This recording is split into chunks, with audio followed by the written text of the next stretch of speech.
Ini adalah satu di antaranya, teknik pengelasan pipa holo yang sangat teratur. Dan di antaranya adalah hal yang sangat jelas, bahwa di dalam pipa holo memiliki lebar cetakan yang sangat lebar. Ini di mana para welder yang berpengalaman dengan jelas akan melakukan yang terbaik untuk merekatkan dan untuk melakukan tugas dengan sempurna.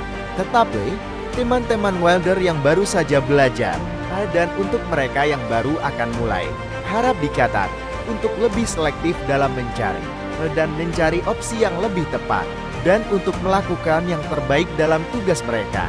Dan untuk ini, video yang luar biasa ini akan menyediakan apa yang jelas dan opsi yang jelas yang akan membantu teman welder yang baru untuk memahami proses ini dan untuk melakukan tugas-tugas dengan lebih baik.